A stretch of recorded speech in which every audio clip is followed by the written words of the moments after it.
উঠেছে আমন্ত্রণ দুপুরে বাংলাদেশে। শুরুতেই শিরোনামগুলো জানাবো। প্রিয়জনদের সাথে ঈদ আনন্দ উদযাপনে বাড়ির পথে ছুটছে ঢাকাবাসী। প্রথম দিনে ট্রেন যাত্রায় স্বস্তি, সড়কেও নির্বিঘ্নে যাচ্ছেন সবাই। ছুটি হয় না, ফ্যামিলি আগে পাঠাই দিতেছে, আমরা পরে আর কি আসবো। ঈদের নামাজ পড়বো, তারপরে খাবার খাবো, সবাইকে মাংস ভাত করে দিব। ছুটি হলে বাড়ি যাওয়া হয়, ট্রেনে আসাও হয়। রাজধানীর হাটগুলোতে কুরবানির পশু নিয়ে আসছেন ব্যাপারীরা। ঢাকার বাইরে জমে উঠেছে বেচাকেনা, মাঝারি ও ছোট গরুতেই আগ্রহ বেশি। এখন তো তারা মানুষ এখনো সময় আছে চাষবাস, এই জন্য তারা দামটা দ্বিগুণ চাইতে আছে। কাস্টমার খুব, কিন্তু দাম বলতেছে না, খালি দেখতেছে। গতবার থেকে তো গরুর দাম অনেক বেশিটাই মনে হচ্ছে। খসার ভয় হয়, আজকে কিনা বেচা তেমন ভালো না। আল্লাহ বাসালিক সামনে একটা কিনা বেচা ভালো হবে।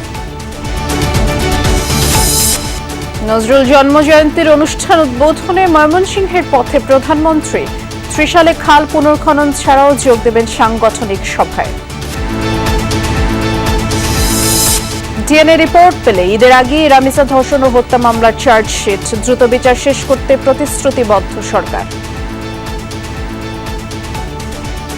এই ধরনের মামলায় DNA is a very important piece of evidence. আমরা আপনাদের বলছি, রামিসার ডিএনএ আসতে 72 ঘন্টার বেশি সময় লাগবে না, আশা করি ইনশাল্লাহ।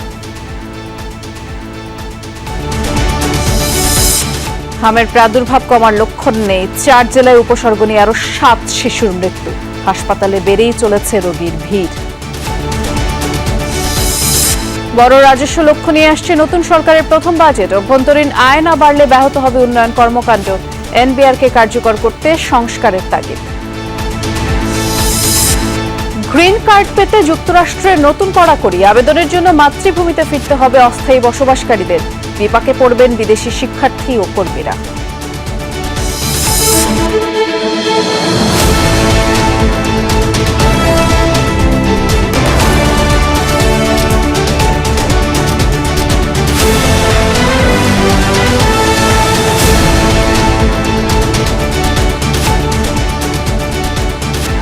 শিরোনামগুলো শুনছিলেন। এছাড়া দেশ বিদেশে আরো খবর নিয়ে দুপুরে বাংলাদেশে নুসরাত বৃষ্টি আপনাদের সাথে আছি।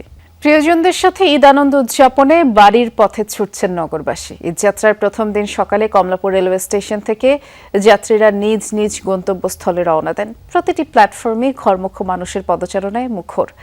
যাত্রীরা জানান, ট্রেনে অগ্রিম টিকিট পেতে কোনো ভোগান্তিতে পড়তে হয়নি। তবে স্ট্যান্ডিং টিকিটের যাত্রীরা দুর্ভোগের কথা জানান। এখন পর্যন্ত ট্রেনের শিডিউল বিপর্যয় নেই। সকালে স্টেশন পরিদর্শন করেন রেল সচিব ফাহিমুল ইসলাম। বলেন, ট্রেনের ছাদে যাত্রা ঠেকাতে তৎপর রয়েছে আইন শৃঙ্খলা বাহিনী। পবিত্র ঈদুল আজহা উপলক্ষে টানা 7 দিনের সরকারি ছুটি শুরু সোমবার থেকে। আর 31 মে পর্যন্ত বন্ধ থাকবে সব সরকারি অফিস আদালত। ছুটি সমন্বয়ের কারণে আজ ও আগামীকাল সরকারি অফিস দপ্তর খোলা থাকবে।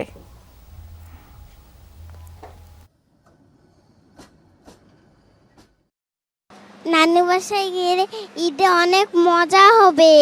ঈদের নামাজ পড়বো, তারপরে খাবার খাবো, সবাইকে মাংস ভাত করে দিব। ঈদ মানেই তো আনন্দ, তো সব মিলে ভালো অনুভূতি। ঈদের ছুটি হলে বাড়ি যাওয়া হয়, ট্রেনে আসাও হয়, ট্রেনেতে। নিরাপদ আর কি, জার্নিটা আরামদায়ক, বাচ্চার কাছে যে নিয়ে যেতে সুবিধা হয় আর কি। সেই জন্য আমরা মনে করেন ট্রেনে যাত্রাটা বেশি যাতায়াত করি। আমরা 3 স্তরের কিন্তু এখন নিরাপত্তা ব্যবস্থা অন্যবারের মতোই আমরা করেছি। এটা আরও স্ট্রেংথেন করেছি লোকবল দিয়ে, যেন টিকিটবিহীন যাত্রীরা ভিতরে প্রবেশ করতে না পারে। যে আমাদের ভ্রাম্যমাণ আদালত আমরা নিয়োগ করেছি এবং আমাদের ভিজিলেন্স টিম আছে। পরিবার পরিজনের সাথে ঈদ করতে সড়ক পথেও রাজধানী ছাড়তে শুরু করেছে সাধারণ মানুষ। সকাল থেকেই গাবতলী, মহাখালী সহ বিভিন্ন বাস টার্মিনালে ঘরমুখো মানুষের ভিড় দেখা যায়। তবে এখনো সেই বাড়তি যাত্রীর যেই চাপ, সেটি কোথাও দেখা যায়নি। যারা বাড়ি যাওয়ার উদ্দেশ্যে বের হয়েছেন সবাই নির্বিঘ্নেই রাজধানী ছাড়ছেন। অনেকে টিকিট কেটে রেখেছিলেন আগে, কেউ কেউ আবার কাউন্টারে এসেও টিকিট নিচ্ছেন। বাড়তি ভাড়া নেওয়ার অভিযোগও তেমন নেই। কোনো ঝামেলার ভিতরে পড়ি না, ইনশাল্লাহ ভালোভাবে যাচ্ছি, টিকিটও পেয়েছি। এখনো যাত্রীর চাপ বাড়ে নাই, আর কিছুদিন বড় বাড়বে। ফ্যামিলি পাঠাই দিচ্ছি যাতে পরে জামে না পড়তে হয়। একটু আগে আগেই চলে যাচ্ছি, পরে হয়তো যানজট থাকবে, অনেক হেনস্থার মধ্যে পড়তে পারি। নৌপথেও বাড়ি ফিরতে শুরু করেছেন মানুষ। সদরঘাট লঞ্চ টার্মিনালের পন্টনে নির্ধারিত রুটের লঞ্চ থাকলেও যাত্রী চাপ অনেকটাই কম, ফাঁকা রেখেই লঞ্চগুলো ঢাকা ছেড়ে যাচ্ছে। ঈদের সময় ঘনিয়ে এলে যাত্রী চাপ বাড়বে বলে লঞ্চ মালিক ও সংশ্লিষ্টরা জানিয়েছেন। আর যাত্রীরা জানালেন লঞ্চ টার্মিনালের এমন ফাঁকা শান্ত পরিবেশ বেশ উপভোগ করছেন, স্বস্তিতেই তারা বাড়ির পথ ধরেছেন। এই যাত্রার প্রথম দিনে সড়ক, রেল, নৌপথে বাড়ি ফিরতে শুরু করেছে মানুষ। আমরা সদরঘাট লঞ্চ টার্মিনালের চিত্র দেখব। সহকর্মী রাব্বি সিদ্দিকী অপেক্ষা করছেন। রাব্বি, নৌপথে যাত্রীদের চাপ কেমন দেখছেন? যদিও আজ ঈদ যাত্রার প্রথম দিন এবং সাধারণ সময়ে দেখা যায় যে নৌপথে ঈদের ঠিক আগের দিন বা 2 দিন আগেই চাপ বাড়তে শুরু করে। আজকের চিত্র কেমন? নৌপথের চাপটি কিন্তু তৈরি হয় দুদিন আজকে যেহেতু প্রথম যাত্রা, প্রথম দিন মানে শুরু হয়েছে, আবার অনেক অফিসারদের নৌপথের যে চাপটি সেটি কিন্তু এখনো তৈরি হয়নি। একটু যদি দেখাই যে আসলে এখানে লঞ্চগুলো বিভিন্ন রুটের লঞ্চগুলো পন্টনে ঠায় দাঁড়িয়ে আছে। আমি যে পন্টনে আসছি এখান থেকে রাঙাবালি, ভোলা, ঘোষেরহাট এই সমস্ত রুটের কিন্তু লঞ্চগুলো ছেড়ে যায়, কিন্তু যাত্রী একেবারেই চাপ কম এবং এর ভিতরে যেটি হয়েছে যে প্রস্তুতি কিন্তু নিতে পারছে। প্রস্তুতি বলতে যারা দায়িত্বে আছে, নিরাপত্তার দায়িত্বে আছে, সেই তারা যে যাত্রীদেরকে সতর্ক করা, সেই সাথে লঞ্চ মালিকদের যারা লঞ্চ স্টাফ আছেন তাদেরকে সতর্ক করা, তারা যাতে কোনোভাবেই যে দুদিন পরে যে পরিস্থিতি তৈরি হবে সেই পরিস্থিতিটা তারা যেন সামলে নিতে পারে, সেই জন্য আসলে আমরা দেখেছি মাইকিং হয়েছে। সেই সাথে আমরা দেখেছি যে নৌ পুলিশ, কোস্টগার্ড তারাও কিন্তু সতর্কতামূলক যে পদক্ষেপগুলো সেই পদক্ষেপগুলো নিচ্ছে। এবং সবচেয়ে বেশি যে জরুরি যেন ভিড়ের মধ্যে লঞ্চগুলো ছেড়ে যায়, যেন কোনো দুর্ঘটনা না ঘটে। এরকম গতবার ঈদের সময় আপনি দেখেছেন যে ভয়াবহ দুর্ঘটনা ঘটে, প্রাণ গেছে মানুষের যাত্রী, সেই দুর্ঘটনা রোধ করার জন্য এবার আসলে যেন স্বস্তিতে হয় ঈদ যাত্রা, সেটি সবার প্রত্যাশা। ধন্যবাদ বিস্তারিত জানানোর জন্য রাব্বি। রাজধানীর কুরবানির হাটগুলোতে গরু ছাগল নিয়ে আসছেন ব্যাপারীরা। দেশের বিভিন্ন অঞ্চল থেকে আসা বিশাল আকৃতির গরু ক্রেতাদের নজর কাটছে, এদের নামও ক্রেতাদের আকর্ষণ বাড়িয়েছে। হাট কাঁপাচ্ছে সুলতান, রাজা, বাদশাহ, লাল বাহার নামের গরুগুলো। এখন বেচা বিক্রি কম হলেও ক্রেতারা হাট ঘুরে দাম যাচাই করছেন। আর ব্যবসায়ীরা বলছেন ঈদের 2-3 দিন আগে বেচা কেনা জমে উঠবে। ঈদ উপলক্ষে রাজধানীর বিভিন্ন হাটে কোরবানির পশু নিয়ে আসছেন বিক্রেতারা। ভালো দামের আশায় রাজধানীর হাটগুলোতে দেশের বিভিন্ন প্রান্ত থেকে ভিড় করছেন তারা। ক্রেতাদের আকর্ষণের কেন্দ্রে রয়েছে নানা আকার ও রঙের গরু। সেই সাথে ক্রেতারা ঘুরে ঘুরে দেখছেন ছাগল ও মহিষও।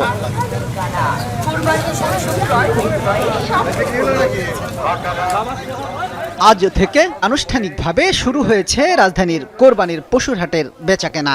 তবে হাট পুরোপুরি জমে উঠতে আরও কিছুটা সময় লাগবে। শুরুর দিন যারা হাটে আসছেন তারাও দাম যাচাই বাছাই আর পছন্দের পশু খুঁজতেই ঘুরছেন এক হাট থেকে অন্য হাটে। গরুর দাম জিজ্ঞেস করছি, সবাই দেখতে এসছে, ভালো লাগছে। মনে হচ্ছে যে এই আমাদের যে লোকেশনে যে হাটটা এবার খুব ভালো জমবে। এখন তো তারা মানুষ এখনো সময় আছে 4-5 দিনের জন্য, তারা দামটা দ্বিগুণ চাইতে আছে। গরু তো মাশাআল্লাহ অনেক উঠছে, অনেক বড় গরু উঠছে। পশু হাটে আসা শিশুদের মাঝে উচ্ছ্বাস, আগ্রহের কমতি নেই। অভিভাবকদের সঙ্গে এসে গরু পছন্দ করছেন তারাও। অনেক সুন্দর এবার গরু, বড় আছে, মাঝারও আছে, ছোট আছে, সব মিলে অনেক ভালো লাগতেছে। গরু কিনতে আসছি, সাথে দোল হাতে এসেছি, অনেক ভালো লাগছে। বিক্রেতারা বলছেন ঈদ যত ঘনিয়ে আসবে ততই বাড়বে ক্রেতার চাপ এবং জমে উঠবে বেচাকেনা। এবার ভালো দাম পাবেন এমন প্রত্যাশা ব্যাপারী ও বিক্রেতাদের। রাজধানীর বাজার এখনো সেভাবে লাগেনি, আমরা যেটা বুঝতে পারছি আর কি। আশা করছি আগামী 2-1 দিনে আমাদের বেচাকেনা হবে। আমার গরুর দাম চাচ্ছি 13 লাখ, 11 লাখ, 12 লাখ এরকম চাচ্ছি। কাস্টমার খুব, কিন্তু দাম বলতেছে না, খালি দেখতেছে, খালি দেখছে, এখনো তেমন দাম দর হচ্ছে না, খালি দেখি চলে যাচ্ছে এই কারণে। পশুহাটকে সুশৃঙ্খল ও নিরাপদ রাখতে নানা পদক্ষেপ নিয়েছে ইজারাদাররাও। পর্যাপ্ত আলোর ব্যবস্থার পাশাপাশি নিরাপত্তা নিশ্চিতে বসানো হয়েছে সিসি ক্যামেরা। আমাদের এই হাটটা নিরাপত্তার চাদরে ঘেরাও করা আছে। আমাদের হাটের ক্রেতা এবং বিক্রেতা কোনোভাবে যেন প্রতারিত না হয়, কোনো ধরনের হ্যারাসমেন্ট না হয় এই জন্য তারা দিন রাত কাজ করে যাচ্ছে। এদিকে প্রতারক চক্র ও অজ্ঞান পার্টির তৎপরতা ঠেকাতে মাঠে রয়েছে আইন শৃঙ্খলা বাহিনীর সদস্যরাও। আজ থেকে রাজধানীতে আনুষ্ঠানিকভাবে শুরু হলো কোরবানির গরুর বেচাকেনা। তবে সেই অর্থে এখনো জমে ওঠেনি গরুর হাটগুলো। ব্যবসায়ীরা বলছেন ঈদের সময় যত ঘনিয়ে আসবে ততই বাড়বে ক্রেতাদের ভিড়, জমে উঠবে বেচাকেনা। শামীম রেজা, যমুনা নিউজ, ঢাকা।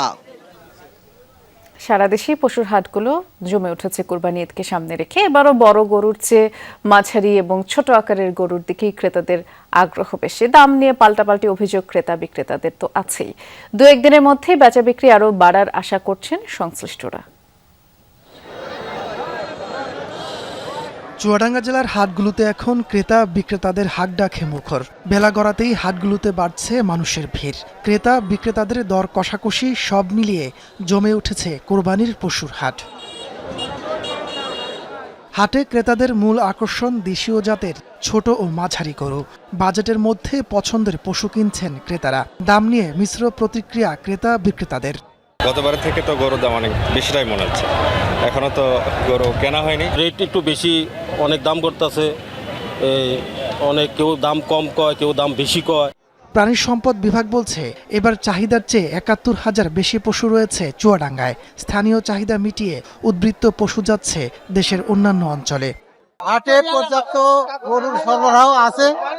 এর বেশিরভাগ গরুই আমাদের দেশি গরু এবং দেশীয় পদ্ধতিতে নিরাপদভাবে এই গরুগুলা আমাদের খামারিরা তৈরি করেছে। গোপালগঞ্জ জেলার সর্ববৃহৎ পরানপুর পশুর হাট সহ বিভিন্ন স্থানে চলছে কোরবানির পশু বেচাকেনা। তবে এখনও ক্রেতা কম হাটগুলোতে।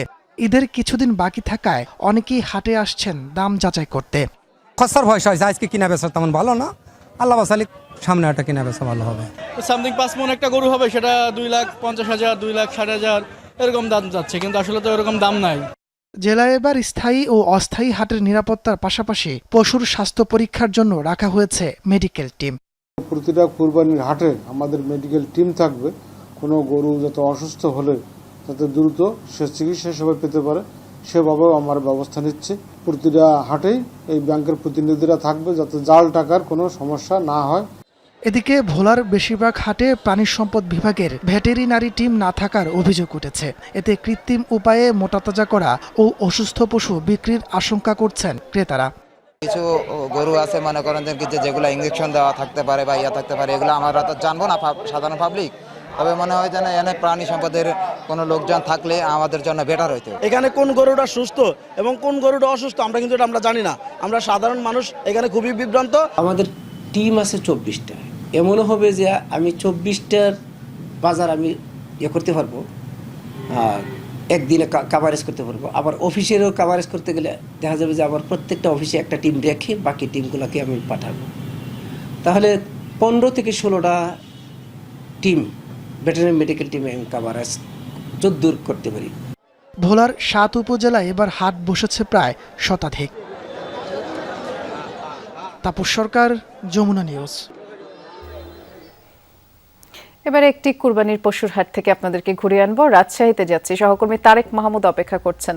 তারেক, রাজশাহীতে তো আমরা গত 2-3 দিন আগে থেকেই দেখলাম যে হাট বেশ জমজমাট।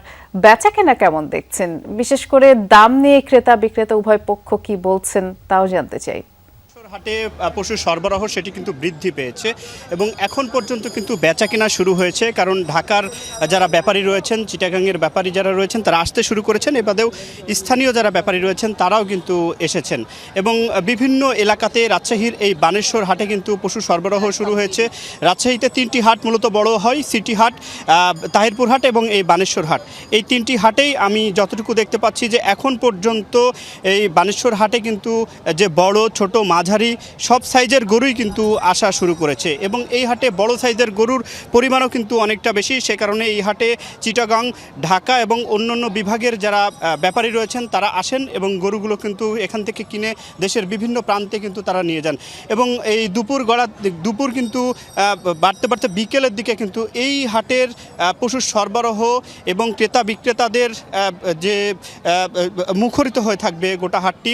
এবং এখন পর্যন্ত আমি হাটের যারা ক্রেতা ক্রেতা বিক্রেতাদের সাথে কথা বলেছি, তারা যেমনটি বলছেন যে 2-3 মনের ছোট গরু সেগুলো বিক্রি হচ্ছে 80,000 থেকে 1 লাখ টাকায়, মাঝারি 3-4 মনের গরু সেটি বিক্রি হচ্ছে এই 1,20,000 থেকে প্রায় 1.5 লাখ টাকা, এবং বড় 4 থেকে 6 মনের গরু সেগুলো বিক্রি হচ্ছে 1.5 থেকে 2.5 লাখ টাকা, 3 লাখ টাকা পর্যন্ত। এখন পর্যন্ত রাজশাহীর বানেশ্বর হাটে যারা ক্রেতারা আসছেন, ক্রেতারা এসে মূলত গরুর দাঁত দেখছেন, কারণ দাঁত দেখার পরে আসলে দাম দর কিন্তু শুরু হয়।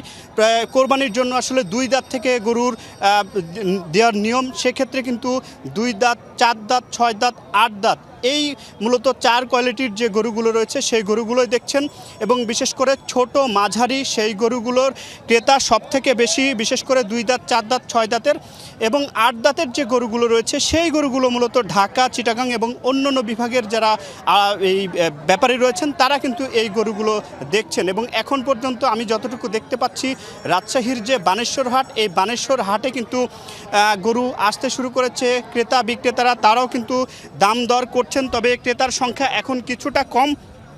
দুপুর গড়িয়ে বিকেলের দিকে কিন্তু গরুর সরবরাহ আরও বৃদ্ধি পাবে এবং ক্রেতাদের সংখ্যা বৃদ্ধি পাবে, সেই সময় আসলে দাম দরে কিন্তু মুখরিত হবে এই রাজশাহীর বানেশ্বর হাট। বৃষ্টি দেখছিলাম আমরা, ধন্যবাদ তারেক। ময়মনসিংহের পথে রওনা দিয়েছেন প্রধানমন্ত্রী তারেক রহমান, যোগ দেবেন জাতীয় কবি কাজী নজরুল ইসলামের 127তম জন্মবার্ষিকী অনুষ্ঠানে। পূর্বঘোষিত সফরসূচি অনুযায়ী রাজধানীর তেজগাঁয়ের কার্যালয় থেকে ময়মনসিংহের ত্রিশালের উদ্দেশ্যে রওনা করেন প্রধানমন্ত্রী। প্রথমে ময়মনসিংহের ত্রিশালের বৈলব ইউনিয়নের ধরার খাল পুনর্খনন কর্মসূচির উদ্বোধন করবেন, পরে যোগ দেবেন জাতীয় কবির জন্মবার্ষিকীর মূল অনুষ্ঠানে। বিকেলে দলীয় নেতাকর্মীদের সাথে মতবিনিময় সভায় অংশ নেওয়ার কথাও রয়েছে বিএনপি চেয়ারম্যান তারেক রহমানের। আর প্রধানমন্ত্রীর এই সফর ঘিরে স্থানীয় নেতাকর্মীরা বেশ উচ্ছ্বসিত। আমরা এই পর্যায়ে ময়মনসিংহের ত্রিশালে যাব, সহকর্মী আরেফিন শাকিল অপেক্ষা করছেন আমাদের জন্য। আরেফিন, প্রধানমন্ত্রীর আজকের যেই সফরসূচি সেটি ঘিরে সার্বিক ব্যবস্থাপনা আপনি কেমন দেখছেন? এর পাশাপাশি আমরা যেমনটি জানি যে সেখানে পৌঁছানোর পরে একটি সভায়ও যোগ দেবার কথা রয়েছে প্রধানমন্ত্রীর, সে সম্পর্কে আর কি তথ্য আছে?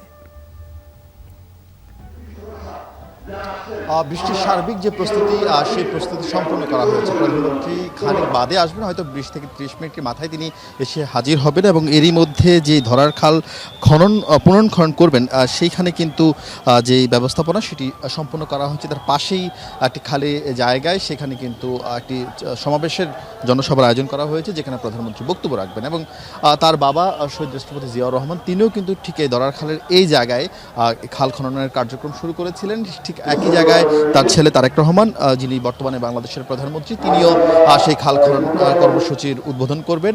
এখানকার স্থানীয় নেতৃবৃন্দ বা এখানকার বাসিন্দারা বিশ্বাস করেন এর আগে জিয়াউর রহমান যখন এই খাল খনন করেছিলেন এখানকার মানুষের কৃষি এক ধরনের বিপ্লব ঘটেছিল, এবং এখানকার মানুষের কৃষিকাজ থেকে শুরু করে সেচের কাছ থেকে শুরু করে জলাবদ্ধতা নিরসনে এই খাল বেশ গুরুত্বপূর্ণ ভূমিকা রেখেছিল। আজকে যেহেতু নতুন করে দীর্ঘদিন এই খাল খনন করা হয়নি, ফলে অনেক জায়গায় এটি মৃতপ্রায়। এই খাল খননের করার কারণে আবারও সেই যেই ঐতিহ্য বা সেই কৃষির যে বিপ্লব, সেই বিপ্লব আবারও ফিরে আসবে বলে তারা বিশ্বাস করেন। এবং প্রধানমন্ত্রীর কাছে এখানকার মানুষের বেশ কিছু দাবি দেওয়া রয়েছে, সেই দাবি দেওয়ার বিষয়ে মূলত যে সমাবেশ জনসভা, সেই জনসভায় সেই দাবি দেওয়া স্থানীয় নেতৃবৃন্দ যারা সংসদ সদস্য রয়েছেন তারা সেটি উপস্থাপন করবেন। এরপর তার সেখান থেকে হয়তো প্রধানমন্ত্রী দাবি দেওয়ার বিষয়ে তাদের সুস্পষ্ট ব্যাখ্যা বা বক্তব্য দিবেন। এখন পর্যন্ত সাধারণ মানুষ যারা এসছেন তারা কিন্তু প্রধানমন্ত্রীকে এক নজরে দেখার জন্য এসছেন। প্রধানমন্ত্রী, আমরা যতদূর জানি যে তিনি এরই মধ্যে তিনি গাজীপুর পার হয়ে ত্রিশাল পার হয়ে তিনি এখন ভালুকা পার হয়ে ত্রিশালের কাছাকাছি জায়গায় অবস্থান করছেন, এবং তিনি আসার পরপরই খাল খনন কর্মসূচি শুরু হবে। নিঃসন্দেহে বৃষ্টির সেই খবর আপনাদের জানাবো, নিশ্চয়ই আপনার মাধ্যমে জানাবো। ধন্যবাদ আপনাকে আরিফিন। আমরা এই পর্যায়ে সচিবালয়ে যাচ্ছি, স্বাস্থ্যমন্ত্রী সরদার মোহাম্মদ সাখাওয়াত হোসেন কথা বলছেন, সরাসরি যাচ্ছি। আজকে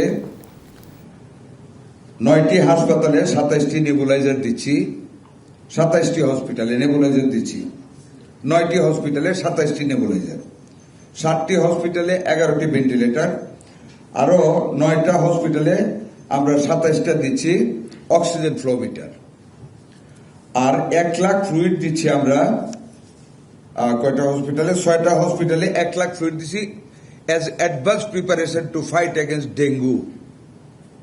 ডেঙ্গুর জন্য প্রস্তুতি হিসেবে আমরা 6টি হাসপাতালে 1 লাখ ফ্লুইড দিয়ে রাখতেছি। আমাদের কোনটা কত দিচ্ছে এখানে আমাদের লেখা আছে, ওটা বলার দরকার নেই তো। আচ্ছা ওইটা দিয়ে দেন।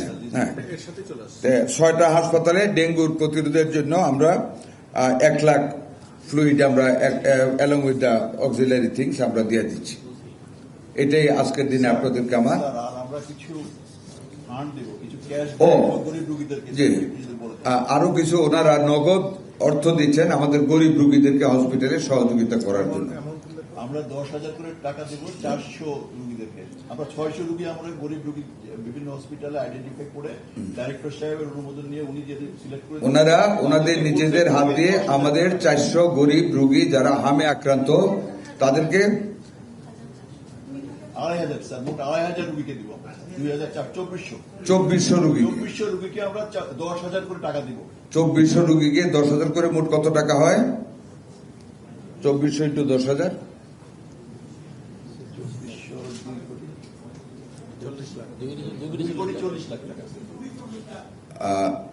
2,40,00,000 টাকা। 2400 রোগীকে কত করে পড়ছে? 10,000 টাকা করে ওনারা আমাদের রেসপেক্টিভ হসপিটালের ডাইরেক্টর ওনাদের সাথে বসে আইডেন্টিফাই করে ওনারা নিজে হাতে নগদ টাকাটা দিয়ে দেবেন। স্যার আরেকটা বক্স দিব, মানে প্রতিদিন প্রয়োজনীয় জিনিসপত্রের একটা বক্স দিব, কিট বক্স হাইজেনিক কিট বক্সও দিবেন সাথে। 800 রোগীর অ্যাটেন্ডেন্টকে kit box for sanitization of hands and face, whatever it is. I again at this moment of our need, the help the International Federation of Red Cross and Red Crescent Societies amaderke today they have done, I shall remember it with gratefulness on behalf of the 18 crore peoples of our country and on behalf of our government, especially আমরা ছিলাম সচিবালয়ে, সেখানে স্বাস্থ্যমন্ত্রী কথা বলছিলেন, red ক্রিসেন্টের ভূমিকার কথা তিনি তুলছিলেন এবং সর্বোপরি স্বাস্থ্য ব্যবস্থা নিয়েও কথা বলছিলেন, সাংবাদিকদের বিভিন্ন প্রশ্নের উত্তর দিচ্ছিলেন। সরাসরি দেখছিলেন আপনারা। 72 ঘন্টার মধ্যে ডিএনএ রিপোর্ট পেলে শিশু রামিসা ধর্ষণ ও হত্যা মামলায় ঈদের আগেই চার্জশিট দেওয়া হবে বলে জানিয়েছেন আইনমন্ত্রী মোহাম্মদ আসাদুজ্জামান। সকালে রাজধানীর মহাখালীর ব্র্যাক সেন্টারে এক মতবিনিময় সভায় যোগ দিয়ে মন্ত্রী বলেন, ডিএনএ পরীক্ষা না করে চার্জশিট দিলে বিচার প্রশ্নবিদ্ধ হবে। এ ধরনের মামলায় ডিএনএ খুব গুরুত্বপূর্ণ প্রমাণ। রামিসার ডিএনএ রিপোর্ট আসতে 72 ঘন্টার বেশি সময় লাগবে না বলেও মনে করেন মন্ত্রী। মোহাম্মদ আসাদুজ্জামান আশা করেন ঈদের আগেই চার্জশিট দিতে পারলে ঈদের পরপরই বিচার কাজ শুরু করা যাবে, এতে জনগণের প্রত্যাশাও পূরণ হবে। রামিসা হত্যার দ্রুত বিচার করতে সরকার প্রতিশ্রুতিবদ্ধ বলে জানান মন্ত্রী। ডিএনএ না করে এই মামলায় যদি চার্জশিট দেয় পুলিশ, যে কেউ হয়তো বলতেই পারেন 164 হয়ে গেছে, এরপরে ডিএনএ কি আছে? এই ধরনের মামলায় DNA is a very important piece of evidence. আমরা আপনাদের বলছি রামিসার ডিএনএ আসতে 72 ঘন্টার বেশি সময় লাগবে না, আশা করি ইনশাল্লাহ। হাম ও উপসর্গে মৃত্যুর মিছিল থামছেই না। গত 24 ঘন্টায় 4 জেলায় আরো 7 জনের মৃত্যু হয়েছে। এর মধ্যে শুধু সিলেটেই 4 শিশুর প্রাণ গেছে। এ নিয়ে সিলেটে 51 জন মারা গেল। গত 24 ঘন্টায় হাসপাতালে নতুন রোগী ভর্তি হয়েছেন 43 জন। ময়মনসিংহে গত 24 ঘন্টায় নতুন রোগী ভর্তি হয়েছে 29 জন, মোট ভর্তি হয়েছেন 100 জন। বরিশাল শেরেবাংলা মেডিকেলে হামের উপসর্গ নিয়েও এক শিশু মারা গেছে। আমরা এ বিষয়ে বিস্তারিত জানব। বরিশালে আমাদের একজন সহকর্মী কাউসার হোসেন অপেক্ষা করছেন, দেখতে পাচ্ছি। কাউসার, আজও বরিশালে একজন শিশুর মৃত্যুর খবর দর্শকদের জানালাম। প্রতিদিনই আসলে হাম কিংবা উপসর্গ নিয়ে মৃত্যুর মিছিল বাড়ছে। বরিশালে তো আরো আগে থেকেই টিকার আওতায় আনা হয়েছিল, তারপরও পরিস্থিতি নিয়ন্ত্রণে আনা যাচ্ছে না কেন, কি মনে হয়? বিভাগে 2 জনের মৃত্যু হয়েছে, বরিশালে 1 জন এবং পিরোজপুরে 1 জন। এবং যারা স্বাস্থ্য বিভাগ কর্তৃপক্ষ রয়েছে, বরিশাল বিভাগীয় স্বাস্থ্য অধিদপ্তর, তারা জানিয়েছেন যে তাদের যে লক্ষ্যমাত্রা ছিল টিকা দেওয়ার বা টিকাদান যেসব শিশুদের এই আওতায় আনার কথা, তাদেরকে আসলে আওতায় আনা হয়েছে এবং এরই মধ্যে তাদের যে লক্ষ্যমাত্রা সেটি পূরণ হয়ে গেছে। তবে যেটি আসলে ভাবনার বিষয় যে টিকা দেওয়ার পরেও কিন্তু শিশুদের যে রোগ প্রতিরোধ ক্ষমতা সেটি তৈরি হচ্ছে না, বা নতুন নতুন রোগী আক্রান্ত হচ্ছে, বা হামের উপসর্গ নিয়ে শেরেবাংলা মেডিকেল কলেজ সহ বিভাগের বিভিন্ন হাসপাতালে ভর্তি হচ্ছে। এটি একটি শঙ্কার বিষয় এবং হাসপাতাল কর্তৃপক্ষ বলছে বলছেন, বা স্বাস্থ্যমন্ত্রী কিছুদিন আগেও কিন্তু বরিশাল সফর করে গেছেন। সেই সফরে তিনি বলেছিলেন যে আসলে যারা টিকা নিচ্ছেন বা বিগত দিনে যারা টিকা পাননি বা এখন এই যে টিকা ক্যাম্পিং চলতেছে, এই টিকা ক্যাম্পিংয়ের আওতায় যারা আসছেন তাদের শরীরে রোগ প্রতিরোধ ক্ষমতা তৈরি হতে 4 থেকে 5 মাস সময় লাগে, এবং এই সময়টি এখন পর্যন্ত অতিবাহিত হয়নি। তারা জানিয়েছেন যে 4 থেকে 5 মাস পরে এই প্রাদুর্ভাব কমে আসবে। বৃষ্টি শুনছিলাম আমরা। ধন্যবাদ কাউসার। প্রধানমন্ত্রী তারেক রহমান তার তেজগাঁ কার্যালয়ের ইভি গাড়ির উপর একটি প্রদর্শনীতে অংশ নিয়েছেন। আজ সকাল 10টায় গাড়ির প্রদর্শনীতে অংশ নেয় বেশ কয়েকটি গাড়ি। এর মধ্যে ইলেকট্রিক চার্জে চালিত কাভার্ড ভ্যান, প্রাইভেট কার, মোটরসাইকেলও রয়েছে। প্রধানমন্ত্রী তারেক রহমান কার্যালয় প্রাঙ্গণে কাভার্ড ভ্যান এবং কার চালিয়ে দেখেন, কথা বলেন উদ্যোক্তাদের সাথে।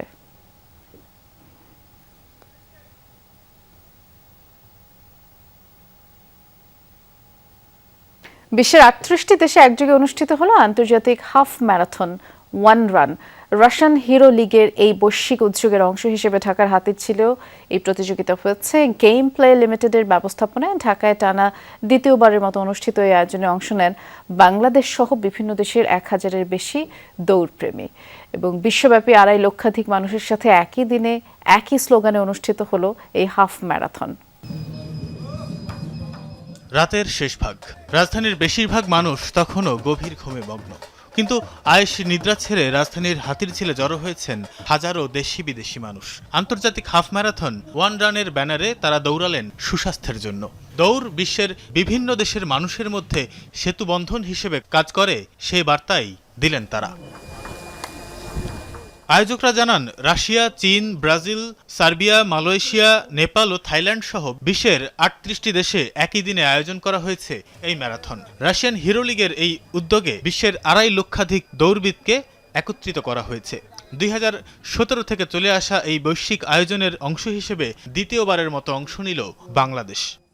আমরা চাই এই রানের মাধ্যমে সারা দেশে ইয়ুথ সম্প্রদায় এবং মানুষের মধ্যে অ্যাওয়ারনেস তৈরি হবে স্বাস্থ্য সম্পর্কে, পরিবেশ সম্পর্কে। 1 ঘন্টা নিজেদের জন্য রাখুন, সুস্থ থাকুন, আমাদের সমাজকে সুন্দর করে গড়ে তুলুন। এটা international half marathon only one run, এটাই একমাত্র বাংলাদেশে যেখানে ইন্টারন্যাশনালি রেকগনাইজড হচ্ছে আমাদের রানাররা, বিভিন্ন অন্যান্য দেশের রানাররা দৌড়াচ্ছে।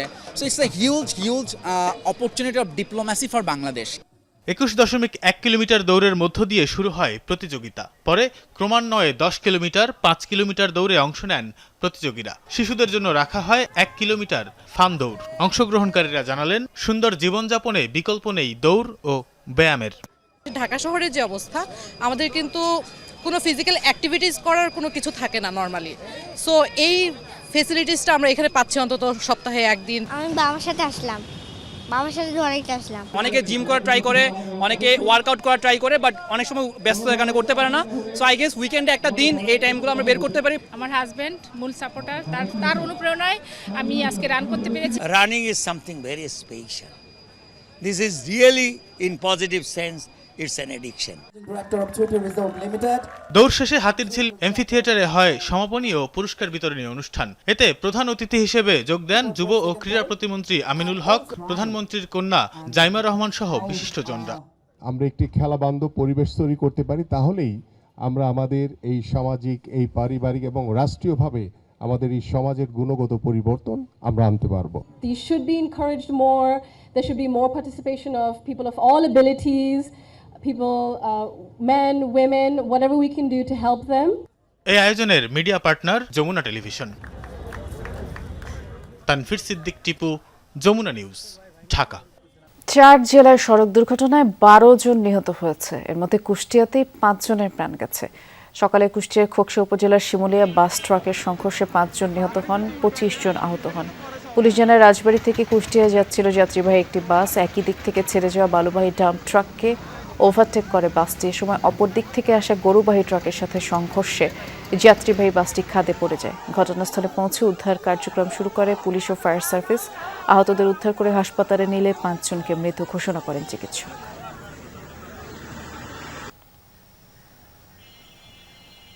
এদিকে দিনাজপুরের ঘোড়াঘাটে পণ্যবাহী ট্রাকের ধাক্কায় মোটরসাইকেলের 3 আরোহী নিহত হয়েছে। সকালে উপজেলার রানীগঞ্জ বাজার এলাকায় এই দুর্ঘটনা। পুলিশ জানায়, একটি মোটরসাইকেলে করে শাখা রোড থেকে রানীগঞ্জ বড় মসজিদের সামনের পাকা রাস্তায় উঠছিলেন 3 আরোহী। আলামিন, সৈকত ও কাইয়ুম। এ সময় দিনাজপুরগামী একটি ট্রাক মোটরসাইকেলটিকে ধাক্কা দিলে ঘটনাস্থলে একজন নিহত হন। আহত অপর দুজনকে উদ্ধার করে হাসপাতালে নিলে চিকিৎসক তাদেরও মৃত ঘোষণা করেন। ঘটনার পর ঘাতক ট্রাকটি হেফাজতে নিয়েছে পুলিশ। যশোর সদর উপজেলার চাউলিয়া সড়ক দুর্ঘটনায় ৩ জন, ফরিদপুরের ভাঙ্গায় প্রাণ গেছে আরও একজনের। সংকুচিত হচ্ছে বৈশ্বিক অর্থায়নের উৎস, তাই অভ্যন্তরীণ আয়ে গুরুত্ব দিতে হবে, আর সেক্ষেত্রে পাহাড় সমান চ্যালেঞ্জ আছে। রাজস্ব আদায়ের ক্ষেত্রে নানামুখী সংকট বিদ্যমান, যার ফলে ব্যাহত হচ্ছে সার্বিক উন্নয়ন কর্মকাণ্ড, কঠিন হচ্ছে বাজেট বাস্তবায়ন। আগামী অর্থ বছরের জন্য বড় রাজস্ব লক্ষ্য ঠিক করতে চায় নতুন সরকার, তবে সংস্কার পদক্ষেপ চালিয়ে নেয় এবং তার সুফল পাওয়া নিয়ে প্রশ্ন আছে। বিশ্লেষকরা বলছেন এনবিআরকে কার্যকর করতে হবে, এক্ষেত্রে সংস্কারের বিকল্প নেই। সহকর্মী রিমন রহমানের রিপোর্ট। রাজস্ব খাত সংস্কারে উদ্যোগ অনেক, শোনা যায় নীতি কাঠামো পরিবর্তনের গল্প, কিন্তু কতটা বেড়েছে অভ্যন্তরীণ আয়? বড় হয়ে সামনে এসেছে এই প্রশ্ন। এনবিআর বিভক্তি, ডিজিটালাইজেশন, নতুন করদাতা শনাক্ত করা সহ নানা পদক্ষেপ চলমান, কিন্তু এসবের দৃশ্যমান কোনো সুফল নেই। ফলে রাজস্ব আয়ে মিলছে না কাঙ্ক্ষিত সুফল। 2025-26 অর্থবছরে মোট রাজস্ব লক্ষ্য ছিল 5,64,000 কোটি টাকা, সংশোধিত লক্ষ্য 5,88,000 কোটি টাকা। এনবিআর এর লক্ষ্য ধরা হয় 4,99,000 কোটি টাকা, সংশোধিত লক্ষ্য বাড়িয়ে করা হয় 5,03,000 কোটি টাকা। তবে যতই দিন যাচ্ছে বাড়ছে ঘাটতির অঙ্ক। অর্থবছরের 9 মাস অর্থাৎ গেল মার্চ পর্যন্ত এনবিআর এর ঘাটতি দাঁড়িয়েছে প্রায় 1 লাখ কোটি টাকা, অর্থাৎ অর্থবছরের বাকি 3 মাসে আদায় করতে হবে 2 লাখ কোটি টাকার বেশি। ঢোকার পরে যেটা আমি দেখলাম, যেটা ওনার সময়, যে এনবিআর কিন্তু কোনো কিচ্ছুই করে না মডার্নাইজেশন। ওরা বলে খালি লোক দেন আমাদেরকে, লোক যত বেশি দেবো করাপশন তারও বেশি হবে। যা লোক আছে প্রায় 23 থেকে 24,000 লোক, গুড এনাফ আমাদের দেশের মতো। 7 না 8 লক্ষ রিটার্ন দিল। আমাকে এনবিআর চেয়ারম্যান বলে, স্যার এর মধ্যে তো 70% জিরো ট্যাক্স। কেউ ডিক্লেয়ার করে নাই অনেস্টলি, কোনো লোক, ব্যবসায়ী, সবাই। অতএব তখন যখন এরকম কারসাজি হয়, আসন্ন বাজেটে বড় রাজস্ব লক্ষ্য ধরতে চায় সরকার, বিকল্প না থাকায় আগের পথেই হাঁটছে অর্থ বিভাগ। সবকিছু ঠিক থাকলে বাজেটে মোট রাজস্ব লক্ষ্য ঠিক করা হয়েছে প্রায় 7 লাখ কোটি টাকা, আর এনবিআরকে আদায় করতে হবে 6,04,000 কোটি টাকা। নন এনবিআর লক্ষ্য 25,000 কোটি টাকা, আর রাজস্ব বহির্ভূত খাত থেকে সম্ভাব্য আদায় লক্ষ্য 66,000 কোটি টাকা। সংস্কার না করে এত বড় রাজস্ব লক্ষ্য পূরণ কিভাবে সম্ভব? কর অব্যাহতি, এই কালচার থেকে ক্রমান্বয়ে বের পুরা হওয়া যাবে না, বাট আস্তে আস্তে কমেই দিতে হবে, কারণ বেসটা ছোট হয়ে যাচ্ছে। ছাড়তে ছাড়তে আমার জিনিসটা ছোট হয়ে যাচ্ছে। নিবন্ধন কত কম, আর যে নিবন্ধন আছে সেটাও তো ঠিকভাবে ট্যাক্স দেয় না। মানুষ রেটের উপরে বেশি জোর দেওয়া ঠিক হবে না। এনফোর্সমেন্ট রেট, কর্পোরেট রেট এত দরকার কি, তাই না? 45 অমুক সমুক। কর ফাঁকি বন্ধ, করজাল বৃদ্ধি করা সহ একগুচ্ছ পরিকল্পনা নিয়ে নতুন অর্থবছর শুরু করতে চায় সরকার, তবে সেই পালে হাওয়া লাগাতে কাঠামোগত সংস্কারের কোনো বিকল্প নেই। এনবিআরকে ভেঙে 2 ভাগ করা হলেও কার্যক্রম পরিচালনার ক্ষেত্রে এখনও অগ্রগতি সামান্য। ডিজিটাল ব্যবস্থায় রাজস্ব আহরণেও রয়েছে নানা সীমাবদ্ধতা। এমন অবস্থায় আগামী বাজেটে ধরা হচ্ছে বিশাল রাজস্ব লক্ষ্য। বিশ্লেষকরা বলছেন এনবিআরের সংস্কার ছাড়া এই রাজস্ব লক্ষ্য অর্জন কঠিন হবে। Rimon Rahman, Jamuna news, Dhaka. Green card পেতে নতুন কড়াকড়ি আরোপ করল যুক্তরাষ্ট্র। আবেদনের জন্য মাতৃভূমিতে ফিরতে হবে মার্কিন ভূখণ্ডে অস্থায়ীভাবে বসবাসকারীদের। নিজ নিজ দেশের দূতাবাস বা কনসুলেটের মাধ্যমে আবেদনপত্র জমা দিতে হবে। আর শুক্রবার এই নির্দেশনা দিয়েছে মার্কিন নাগরিকত্ব ও অভিবাসন বিভাগ USCIS। এর ফলে শিক্ষার্থী, অস্থায়ী কর্মী ও পর্যটকদের জন্য যুক্তরাষ্ট্রের গ্রিন কার্ডের আবেদনের পথ কঠিন হয়ে যাচ্ছে।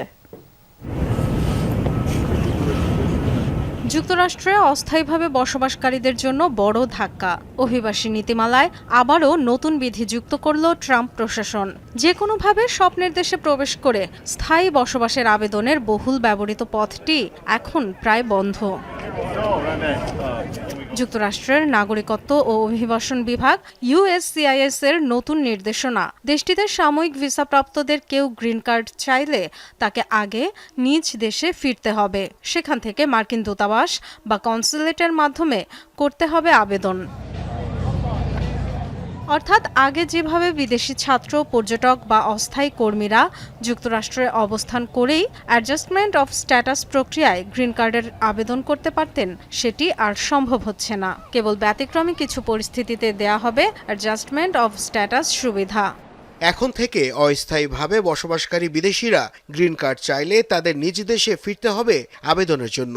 এটাই আইনের মূল উদ্দেশ্য। কেবল বিশেষ পরিস্থিতিতে এই নিয়মের ব্যতিক্রম থাকবে। ট্রাম্প প্রশাসন বলছে অবৈধ অভিবাসন ঠেকানো এবং ইমিগ্রেশন ব্যবস্থাকে আইনের মূল উদ্দেশ্যে ফিরিয়ে নেয়াই তাদের লক্ষ্য।